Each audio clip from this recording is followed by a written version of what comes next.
여러분 한 주간 주 안에서 평안히 지내셨습니까? 거룩한 주일에 주의 전에 올라와서 하나님을 예배하는 우리 동원의 가족들과 가정에 또 주님께 주시는 평강과 기쁨과 또 소망이 넘치기를 주의 이름으로 축복합니다.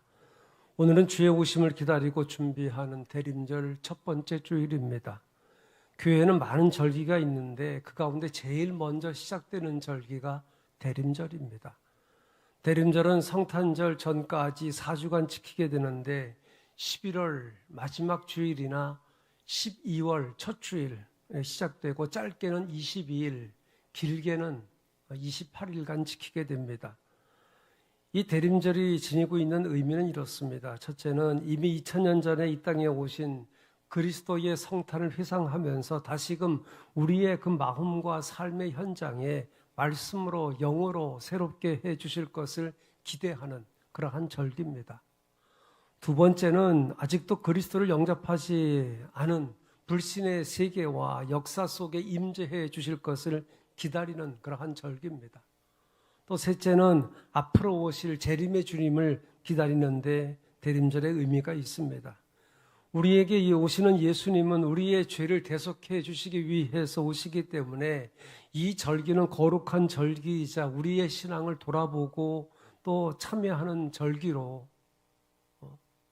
겨울의 사순절이다 이렇게 부르기도 합니다. 그래서 강단이나 목사의 스톨 색깔이 사순절과 같이 참회를 상징하는 그러한 보라색으로 장식하고 오늘 보니까 찬양대도 지금 보라색으로 이렇게 가운을 입었어요. 이렇게 우리가 이런 절기를 맞이하면서 참회와 또 우리 자신들의 신앙을 돌아보는 그러한 절기가 바로 대림절입니다.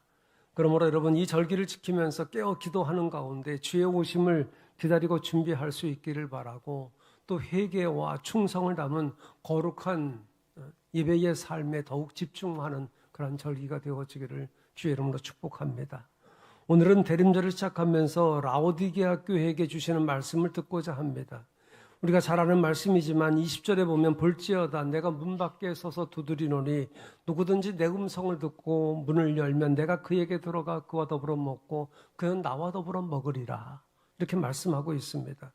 요한계시록 2장과 3장에 걸쳐서 소아시아의 그 7교회에 대해서 주님께서 말씀하시는데 그 한 교회 한 교회 이렇게 칭하면서 거기에 칭찬도 있고 책망의 내용이 기록되어 있습니다.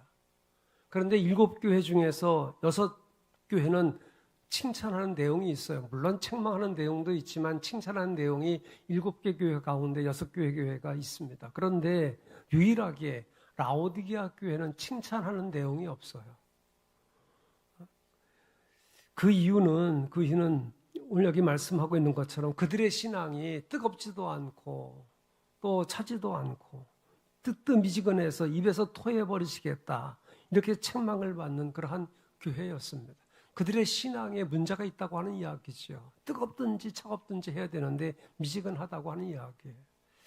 왜 이렇게 미지근하다고 하는 그런 표현을 했을까? 라오디게아에서 한 11km 정도에 떨어진 곳에 히에라볼리라고 하는 곳이 있습니다. 터키에 우리 투르키의 그 선교사님 이영환 선교사님이 그 예배소에서 이렇게 사역을 하고 있는데 거기에서 얼마 떨어지지 않은 곳에 히에라볼리라고 하는 곳이 있어요. 근데 거기는 온천 지역입니다. 뜨거운 온천수가 나오는 지역입니다.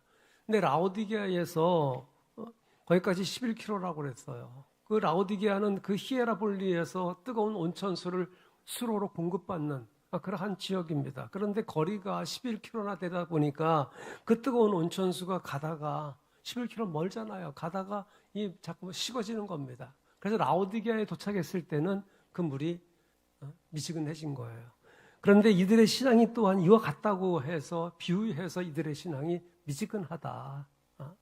여러분 어느 때는 뭐 찬물, 또 뜨거운 물 좋잖아요. 근데 어느 때 미지근하게 먹으면 토해버릴 것 같은 그런 마음이 들 때도 있어요. 근데 이들의 신앙이 바로 그리했다라고 하는 이야기입니다. 이들은 예수를 믿는 것인지 믿지 않는 것인지 분간할 수 없는 상태였습니다. 17절에 보게 되면 이들은 자신들에 대해서 이렇게 말해요. 나는 부자다. 나는 부자다. 부유해서 부족한 것이 없다라고 이렇게 말합니다.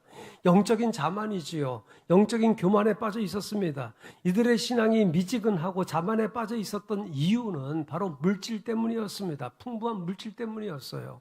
하나님을 의지하기보다는 물질을 의지했기 때문에 이들의 영적인 삶은 물질의 풍부함과는 달리 빈곤한 상태였습니다. 저들이 육적으로 풍부했을지 몰라도 영적으로는 빈곤이셨다고 하는 이야기입니다. 그래서 17절에서 주님께서 이렇게 말씀하십니다. 네 곤고한 것과 가련한 것과 가난한 것과 눈먼 것과 벌거벗은 것을 알지 못하는도다. 물질로 인해서 이들의 신앙은 바닥을 드러내고 말았어요. 이들에게는 물질이 하나님이었습니다. 반면에 영적으로는 벌거벗은 그러한 거지였습니다.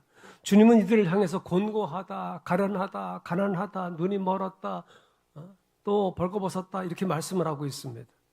여러분, 세상의 것이 하나님을 보지 못하게 합니다. 우리가 세상에 살아가면서 반드시 필요한 것이 물질이지만 이 물질이 우리의 신앙을 대신할 수 없습니다. 자, 그런데 이 라오디게아 교회는 물질이 하나님을 대신했어요. 저와 여러분이 영적으로 부유함을 누리지 못한다고 하면 그 어떠한 것이 우리를 풍부하게 한다고 할지라도 공허함만 남게 될 것입니다. 주님은 이들을 향해서 가난하다, 눈이 멀었다, 벌거벗었다고 말씀하는데 이들은 자신들을 뭐라고 말합니까? 부자다, 부유하다 그렇게 말합니다. 여러분, 우리 믿는 사람들은 자신의 그 잣대로 자신을 평가하는 사람들이 아니고 주님의 잣대로, 말씀의 잣대로 평가해야 될 사람들이고 평가받아야 될 사람들입니다. 그런데 이 라오디게아 교회 성도들은 객관적인 잣대가 아니라 주관적이고도 이기적인 잣대로 자신들을 평가했어요. 믿는다고 하면서도 세상의 잣대로 자신들을 평가했습니다. 즉 물질이 바로 그들의 잣대였습니다.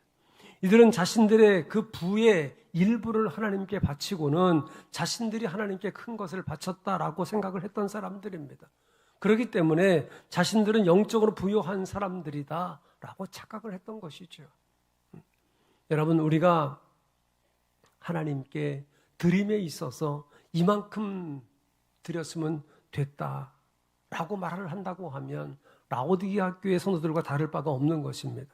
우린 주님의 은혜는 어떠한 것으로도 갚을 수 없다고 하는 마음을 가지고 드리는 것에 대해서, 헌신에 대해서 송구한 마음을 가지고 신앙생활을 해야 정상입니다.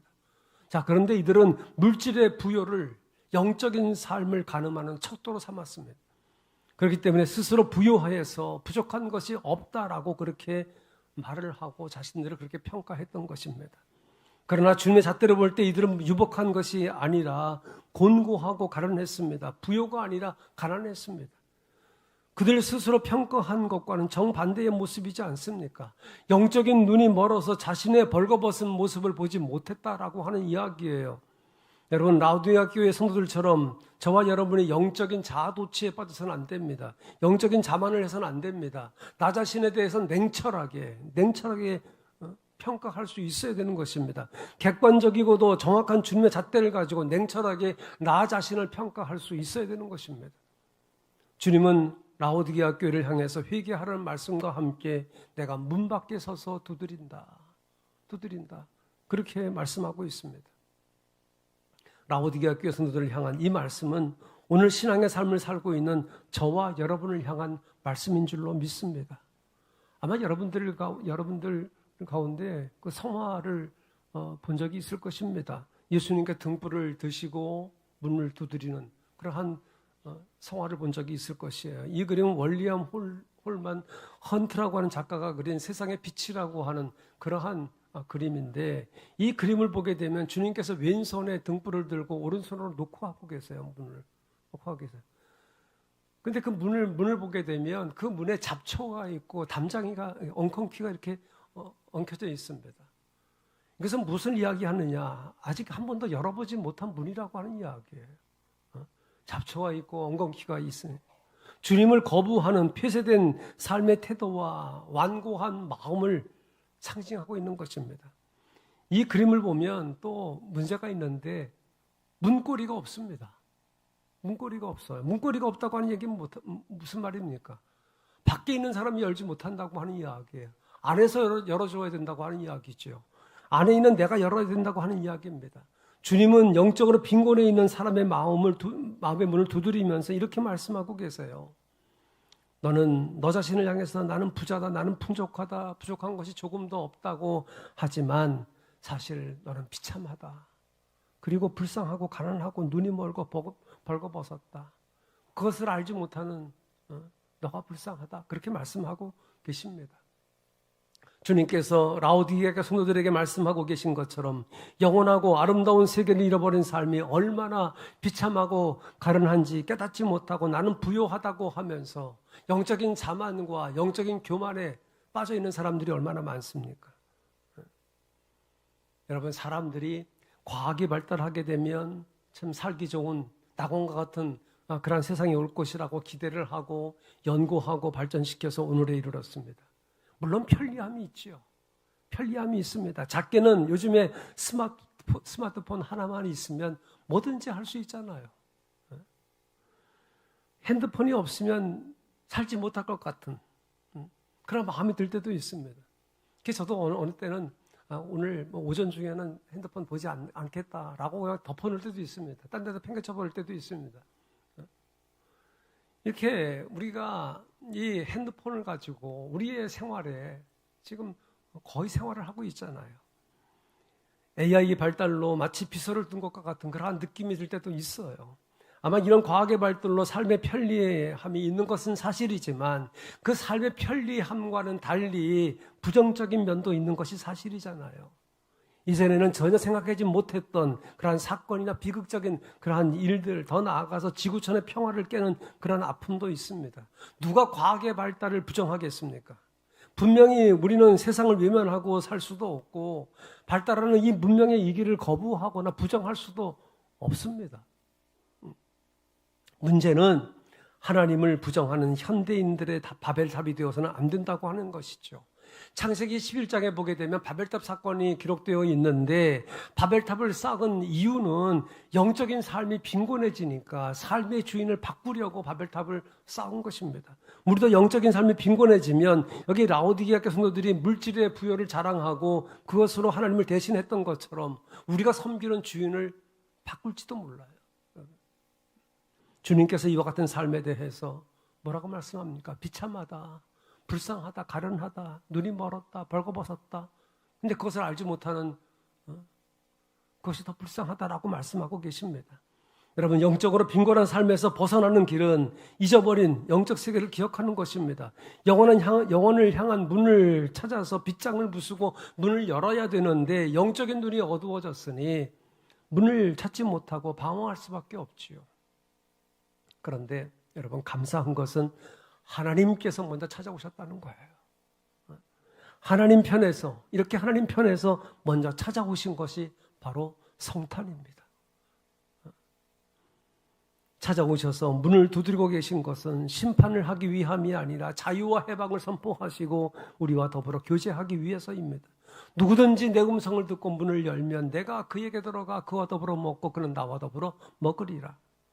여러분, 주님의 노크 소리가 들리십니까? 여러분, 문을 두드리는 소리를 듣고 문을 열고 주님을 영접한 사람 중에 실패한 사람은 한 사람도 없어요.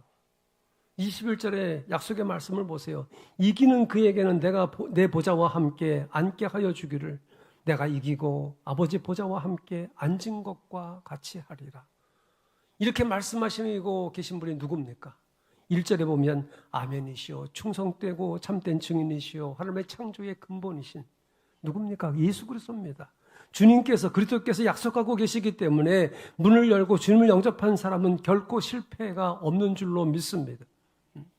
라오디게아 교회 성도들은 실패한 사람들이었어요. 그 교회는 실패한 교회였습니다. 실패한 이유는 앞서 본 바와 같이 17절에서 자신들을 가리켜서 자신들은 부자다, 부여해서 부족한 것이 없다라고 영적인 자만에 빠져 있었기 때문에 그렇습니다. 주님께서 이들에게 뭐라고 말씀합니까? 내게서 불로 연단한 금을 사서 부요하게 하라. 문자 그대로 하면 순도 높은 금을 사라고 하는 말씀이지만 이 말씀은 그리스도를 믿는 믿음 안에서 자기 십자가를 지고 신앙의 연단을 통해서 영적으로 부요한 사람이 되라, 그렇게 말씀하고 계신 것입니다. 여러분, 땅의 부가 우리를 허무와 고독으로부터 구해줄 수 있습니까? 그렇지 않습니다.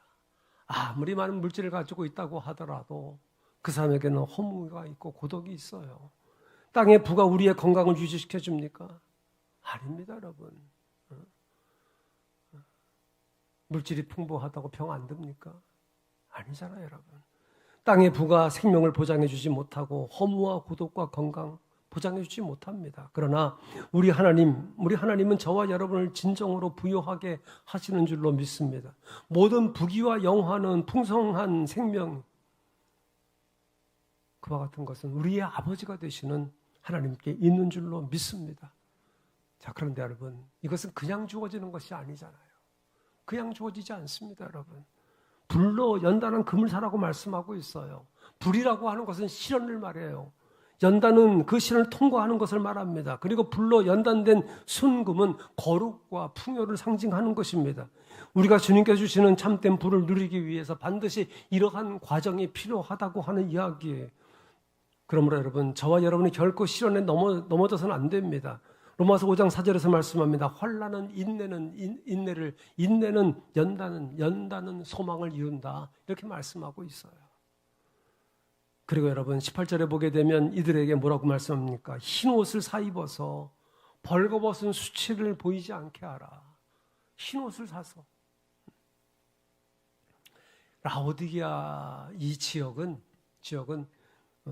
그 모직물의 명산지였어요. 그래서 그곳의 사람들의 의복이 화려하고 고급스러웠습니다. 이 옷이라고 하는 것, 이 의복이라고 하는 것은 우리의 삶에 있어서 식량과 주거와 함께 기본이 되는 중요한 요소잖아요. 이들은 몸에 좋고 멋진 옷을 걸쳤을지 몰라도 그리스도인으로서 갖추어야 할 그러한 옷을 입지 못했다라고 하는 이야기예요. 좋은 옷으로 몸을 가리웠을지 모르지만 영적으로 벌거벗은 수치, 즉 죄의 더러움을 그대로 드러내고 말았던 것입니다. 그러기에 주님께서 흰 옷을 사서 벌거벗은 것을 가리우라, 그렇게 말씀하고 계세요. 여러분, 오늘 저와 여러분을 향해서도 그리스도의 보혈로 깨끗해진 그 흰 옷을 입으라고 말씀하고 계신 줄로 믿습니다. 그리스도의 보혈로 깨끗해진 흰 옷을 입은 성결과 회개의 삶을 저와 여러분이 살아가야 되는 것이죠. 그리고 18절 하반절에 보게 되면 안약을 사서 발라보게 하라, 이렇게 말씀합니다. 이 당시에 라오디게아는 눈을 치료하는 안약이 또 유명한 곳이었어요. 여러분, 이것을 보게 되면 이 라오디게아 교회가 물질적으로 풍부했어요. 모직물의 명산지이고 이와 같은 의술도 발달한 그러한 곳이었습니다. 그래서 눈을 치료하는 안약이 유명한 곳이었기 때문에 주님께서 비유를 들어서 말씀하고 계신 겁니다. 안약을 사서 발라라. 여러분, 안약이 육신의 눈을 치료하고 밝게 보게 할지는 몰라도 영적인 것, 신령한 것을 보게 할 수는 없잖아요, 여러분. 영적인 것을 바로 분별하지 못하면 이러한 책망을 들을 수밖에 없어요. 저와 여러분도 영적인 안약인 성령의 충만함 속에 살아감으로 영적 분별력을 갖춘 믿음의 사람들이 되어지기를 주의 이름으로 축복합니다. 여러분, 라오디게아 교회 성도들이나 오늘을 살아가고 있는 저와 여러분 다를 바가 없어요. 다를 바가 없어요. 우리가 주님께 시선을 고정하지 않으면 영적으로 눈먼 자이고 벌거벗은 자이고 공궁하고 가난한 자입니다. 그래서 우리를 향해서 영적인 배부름을 주시고 풍성함을 주시기 위해서 주님께서 문을 두드리고 계신 것입니다. 여러분, 주님의 노크소리가 들립니까? 주님의 음성을 듣고 마음의 문을 열 때 주님의 교제가 시작되는 것이에요. 저와 여러분, 우리는 예수 믿잖아요. 예수 믿고 신앙생활을 하고 있으니 나는 문을 열었다 라고 말할지 모르지만 주님과 교제가 온전히 이루어지지 않은 삶이라고 하면 여전히 우리는 문을 닫고 있는 것이에요. 그 문을 열라고 주님께서 지금 저와 여러분의 마음의 문을 두드리고 계신 것입니다. 사랑하는 동가족 여러분, 혹 내 신앙이 매너리즘에 빠져서 열정이 식어지고 있지는 않습니까? 라오디게아 교회 성도들처럼 영적 자기 만족에 빠져 있지는 않습니까? 주님을 향한 그 마음의 문을 활짝 열지 못하고 문틈 사이로 주님을 뵙고 있지는 않습니까? 라오디아 교회를 향한 말씀을 가슴에 두고 미지근한 신앙의 삶을 살고 있지는 않은지 한번 돌아보는 그러한 귀한 절기, 대림절이 되어지기를 축복합니다. 대림절은 나에게 또 우리에게 오시는 주님을 바라보며 내 신앙을 점검하는, 돌아보는 그러한 절기입니다. 정직하게 내 신앙을 한번 진단해 볼 수 있기를 바랍니다. 내 주관적인 그러한 잣대가 아니라 주님의 잣대로, 말씀의 잣대로 내 신앙을 진단해 보고 불로 연단한 금을 사고 그리스도의 보혈로 만들어진 흰옷을 입고 영적인 안약을 바르면서 문을 두드리시는 주님의 그 노크 소리를 듣고 응답하는 그런 귀한 절기, 대림절이 되어지기를 주의 이름으로 축복합니다.